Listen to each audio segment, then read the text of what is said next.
Hello বন্ধুরা, পাঁচফোড়নে তোমাদের সবাইকে স্বাগত। আজকে আমি তোমাদের সঙ্গে একটা রেসিপি শেয়ার করব।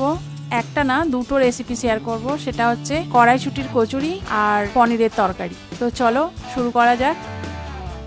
দেখো, কড়াইশুঁটিগুলোকে আমি প্রথমে ছাড়িয়ে নিয়েছিলাম, সেগুলোকে সেদ্ধ করতে দিয়েছি। এগুলো খুব একটা বেশি সময় সেদ্ধ করতে লাগে না, অল্পতেই সেদ্ধ হয়ে যায়। কড়াইশুঁটিগুলো সেদ্ধ হয়ে গেছে, আমি নামিয়ে নিয়েছি। এদিকে আমি ময়দাটাও রেডি করে নিচ্ছি। আমি এখানে 250 থেকে 300 গ্রাম মতো ময়দা নিয়েছি। এবার এই ময়দার মধ্যে আমি মিশিয়ে দিচ্ছি একটু চিনি, সামান্য পরিমাণের একটু নুন, আর ময়মের জন্য একটু সাদা তেল। এবার এটাকে আমি একটু ভালো করে মাখিয়ে নেব, যাতে ময়দার সঙ্গে এগুলো খুব ভালোভাবে মিশে যায়, আর কচুরিটাও যাতে খুব নরম হয়। এবার এর মধ্যে আমি একটু জল দিচ্ছি মেখে নেওয়ার জন্য। জলটা বুঝে বুঝে দিতে হবে, যাতে খুব বেশি পাতলাও না হয়, আবার খুব বেশি শক্ত না হয়। দেখো, ময়দা আমার মাখা হয়ে গেছে। এটাকে আমি খানিকক্ষণ ঢেকে রেখে দেব। চলো এদিকে আমি শুরু করি পুরটা। কড়াতে আমি তেল দিয়ে দিলাম, সরষের তেল।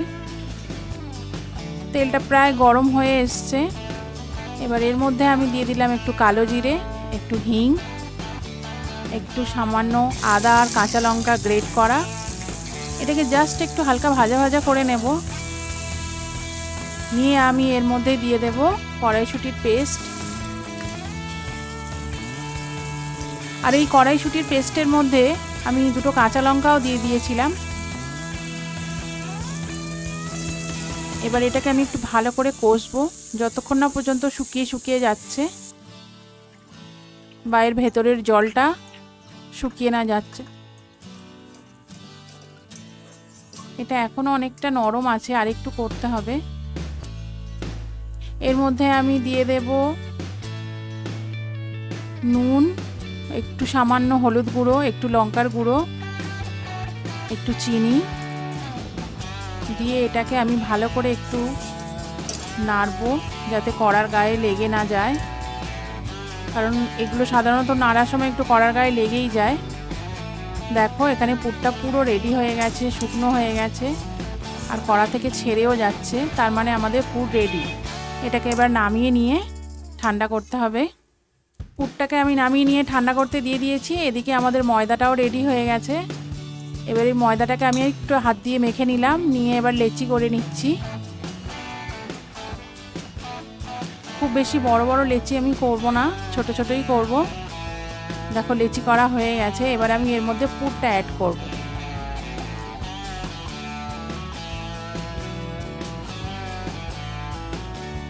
আমি সাধারণত বাড়িতে যেরকমভাবে করি সেরকমভাবেই করছি। এরকমভাবে তোমরা করে দেখতে পারো। পুরটা আমি ভেতরে দিয়ে দিলাম, দিয়ে মুখটাকে এরকমভাবে বন্ধ করে দিলাম, দিয়ে হাতে জাস্ট একটু চেপে নিলাম, যাতে বেলার সময় অসুবিধা না হয়। আর একটাও করে দেখাচ্ছি।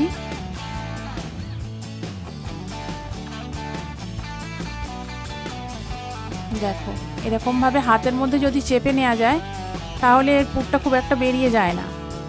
তো চলো এবার বেলে নেব। সামান্য পরিমাণে একটু তেল দিয়ে দিয়েছি। এবারে বেলছি। দেখো, বেরোচ্ছে না কিন্তু পুরগুলো একদমই।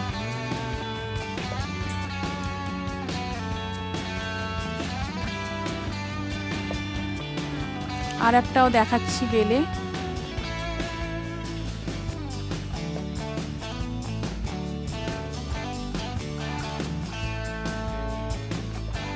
তেল গরম হয়ে গেছে। কচুরিগুলো এবার আস্তে আস্তে আমি ভেজে নেব। একটু লাল করেই ভাজবো।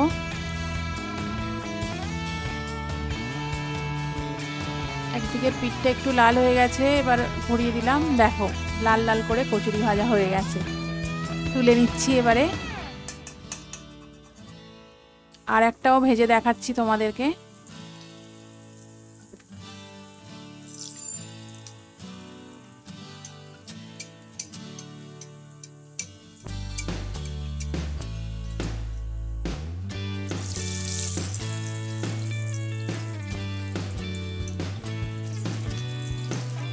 আমাদের কচুরি ভাজা হয়ে গেছে। এবারে কড়ায় সামান্য সাদা তেল দিয়ে সেটাকে গরম করে আমি পনিরটাকে একটু ভেজে নিচ্ছি।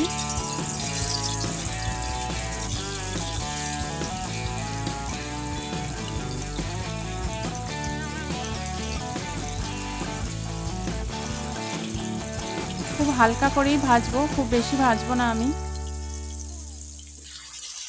আর পনির ভেজে সবসময় একটুখানি হালকা নুন জলের মধ্যে রাখলে পনিরের ভেতরে নুনটা ঢোকে, টেস্টটাও ভালো হয়।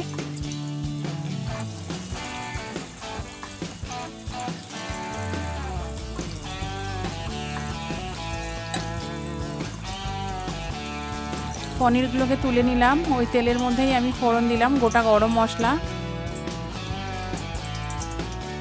আর সামান্য একটু আদা বাটা।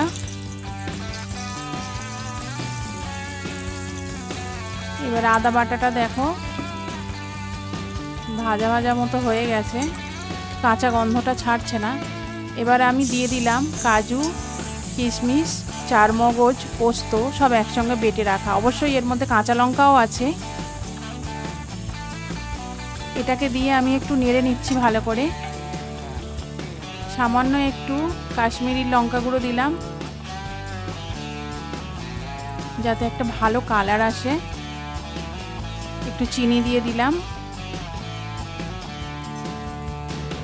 কারণ এই তরকারিটা একটু মিষ্টি মিষ্টি হলেই ভালো লাগবে। কচুরির সঙ্গে এরকম ধরনের একটু মিষ্টি মিষ্টি তরকারি ভালো লাগে। আমি কাঁচা লঙ্কা বেটেও দিয়েছিলাম, এখানে দুটো কাঁচা লঙ্কা কুচিয়েও দিলাম। যে যেমন ঝাল খেতে পছন্দ করে সে সেরকমভাবে কাঁচা লঙ্কাটা ইউজ করবেন। একটু সামান্য জল দিলাম, কারণ কড়ার গায়ে একটু একটু লেগে যাচ্ছিল, যেহেতু এর মধ্যে কাজু আছে তাই কড়ার গায়ে লেগে যাচ্ছিল। এবার আমি পনিরগুলোকে অ্যাড করে দিচ্ছি।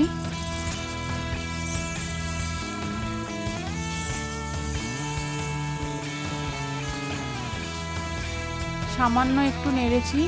এবারে একটু জল এবারে অল্প জল দেব, কারণ এই তরকারিটা একটু মাখা মাখা মতনই হবে। এবার অল্প করে জল দিয়ে দিলাম।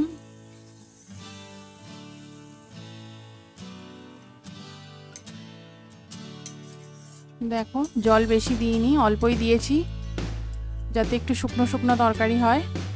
ওপর থেকে একটু নুন ছড়িয়ে দিলাম, একটু গরম মশলা অ্যাড করে দিলাম। এবার একটু নেড়ে নিচ্ছি। আর আমি ওপর থেকে একটু বাটারও দিয়ে দিলাম যাতে এর টেস্টটা খুব সুন্দর আসে।